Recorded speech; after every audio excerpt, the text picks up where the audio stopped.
Bakit nga ba maraming bansa ang may galit sa China? Pero alam nyo ba na pangalawa sa pinakamayabang na bansa ang China sa GDP per nomina? Kahit saan ba naman kasi bumaling at pumunta, may produktong made in China. Pero kahit sa ekonomiya, ang China ay tagumpay.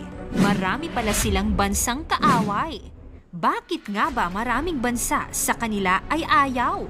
Totoo bang sa teritoryo sila ay mahilig mang-agaw? Kaya sa videong ito ay aalamin natin ang 10 mga bansa sa mundo na may galit sa China. Pang-10, Malaysia. Ang Malaysia at China ay kabilang sa mga bansa na umaangkin sa mga isla na nasa South China Sea. Kaya napakahigpit ng tensyon sa pagitan ng dalawang bansang ito. Madalas ay may mga barko ng China na malapit sa Malaysia na nagresulta ng agarang pagprotekta laban sa China. Sinasabi ng China na sila ay may mga historic rights sa mga isla, kaya ang kanilang mga activities ay may legal na basihan, lalo na sa tinatawag nilang 9-dash line, kaya lalo pa nilang pinapalakas ang pagpapatrolya ng mga militar, pag-deploy ng mga fighter jets at radar system. Kaya itinuturing ito ng Malaysia's Foreign Ministry na isang seryosong banta sa kanilang national sovereignty. Kaya hanggang ngayon ay nananatiling may hidwaan ang Malaysia sa China. Pang-10, Canada. Ang isa sa may galit sa China ay ang bansang Canada. Isa sa nagpainit ng tensyon ay noong nag-detained ang China ng ilang mga Canadian citizen.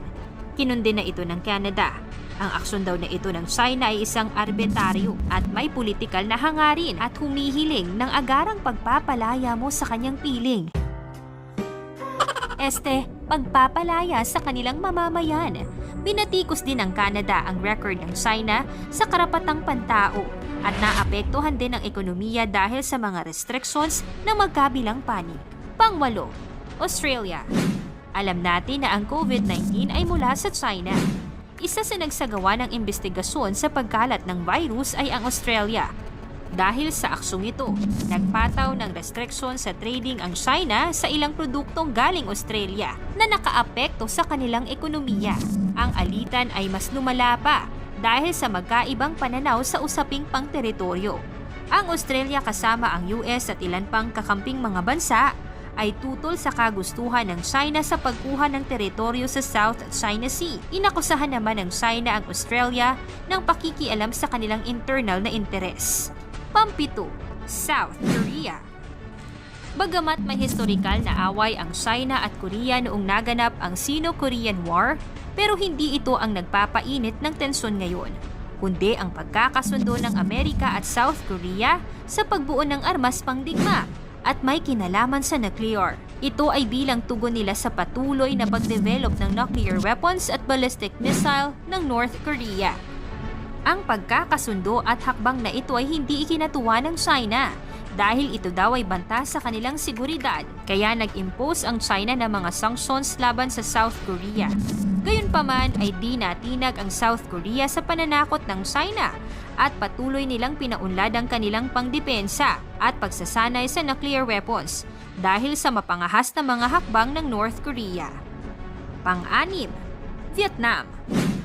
Ang galit ng Vietnam sa China ay nag-ugat pa noong Sino-Vietnamese War noong 1979 hanggang 1990. Bukod dito, ang isa pa sa kinagagalit ng Vietnam ay ang pagkuha ng China sa Paracel Island na itinuturing ng Vietnam na kanilang teritoryo. Ang pagpapadala ng China ng barko sa lugar ay nagbigay ng pangamba at pagtutol sa magkalapit na bansa. Mas tumaas pa ang tensyon nang magkaengkwentro noong 2014 China-Vietnam oil rig crisis nang maglagay ang China ng isang oil wake sa teritoryo ng Vietnam. Kaya nag-epekto ito sa mga anti-Chinese protest at nakapinsala sa ekonomikong ugnayan ng dalawang bansa. Pang-5, Japan. Ang Japan at China ay matagal nang may galit sa isa't isa. Ang ilang dahilan ay ang Sino-Japanese War, pag-agaw sa Manchuria na isa sa sanhi ng World War II at ang nakakakilabot na Nanjing Massacre na isang mass killings. Pero ang mas matinding galit na namamagitan sa dalawang bansa hanggang ngayon ay ang agawan sa teritoryo sa mga isla ng Senkaku Diaoyu, isang matagal ng isyu na nagdudulot ng tensyon at parehong nagpapalakasan sa military exercises at nagpapatrol sa mga isla na nagdudulot ng protesta at girian ng magkabilang panig ng bansa. Pang-apat, India. Sa ngayon, alam nyo ba na natalo na ng India ang China? Hindi sa digmaan at pulusyon, kundi sa pinakamaraming populasyon. Kung ang relasyon nyo ay hindi nagtatagal, ibahin mo ang India dahil matagal na pala itong may galit sa China. Guess what? Siyempre, sa teritoryo pa rin na naganap noong 1962 nang agawin ng China ang Tibet, ang digmaang ito ay tinawag na Sino-Indian War at ayon sa mga ulat, tumatawid pa rin ang tropang Chino sa line of actual control, isang hindi tiyak na hangganan na naghihiwalay sa dalawang bansa. Dito minsang nagkakasagupa ang dalawang bansa at humimok sa mga Indiano na mag-boycott ng mga produktong gawa sa China at magpanukala ng mas matapang na hakbang. Pangatlo, Amerika.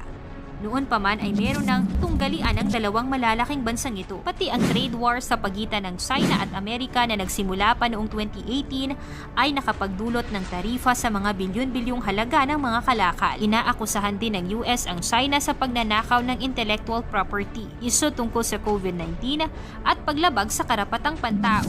Ang mga territorial disputes sa South China Sea ay isa rin sa malaking pinagtatalunan sa pagitan ng dalawang malaking bansa. Nagdudulot ang mga pangyayaring ito ng pag-aalala tungkol sa posibleng military conflict na maaaring magdulot ng matinding epekto sa mundo. Pangalawa, Philippines. Alam nating lahat na inaangkin ng China ang halos 90% ng karagatan sa West Philippine Sea, kabilang ang Spratly Island, Paracel Island, Scarborough Shoal at iba pang mga isla na sinasabing mayaman sa langis at gas reserves. Bagamat may pandaigdigang batas ay patuloy pa rin sa pag-angkin at pagiging aggressive ng China at pagpapatayo ng mga military outpost. Ito ay nagdulot ng tensyon at nakararanas ng ilang insidente ng pambubuli mula sa China. Kamakailan pa nga ay hinarang at binuntutan ng mas malalaking barko ng Chinese Coast Guard or CCG ang dalawang barko ng Philippine Coast Guard or PCG na nagbigay ng security escort sa mga bangka na naghatid ng supply sa Ayungin Shoal. Ayon kay Senator J.V. Ejercito, dapat daw si Pangulong Bongbong Marcos na ang makipag-usap sa Pangulo ng China na si Xi Jinping tungkol sa isyu ng West Philippine Sea. Bilang Pilipino, sa isyu ng West Philippine Sea, ano ang masasabi mo dito, Kasoksay? Ikomento mo naman ito sa ibaba. At una, Taiwan, the Republic of China.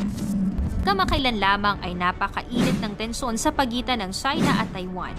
Ayon sa kasaysayan, matapos kasi ang civil war sa China, ang Nationalist Party ay tumakas pa Taiwan at nagtatag ng hiwalay na pamahalaan. Samantala, kinontrol naman ng Communist Party ang mainland China. Mula noon, ang Taiwan ay sinasabing sila ay nasa demokrasya at may sariling ekonomiya, pamahalaan at militar. Gayunpaman, hindi ito kinikilala ng China ang kasarinlan ng Taiwan at itinuturing itong rebelding probinsya ng mainland China. Bilang tugon sa mga banta ng China, naghanap ng paraan ang Taiwan upang palakasin ang sariling depensa at bumuo ng mga alyansa sa ibang mga bansa, lalo na sa Amerika. Kaya't mapasa hanggang ngayon ay matindi pa rin ang hidwaan at palakasan sa pagitan ng Taiwan at China. 10 lamang ang nailista ko. Pero sa totoo, napakarami pang mga bansa ang may galit sa China. Bakit kaya ganito karami ang may galit sa China? At anong bansa kaya sa huli ang pinakamortal na kalaban ng China? Ikomento mo naman ito sa ibaba, i-like ang video, mag-subscribe at maraming salamat sa panonood mga kasoksay.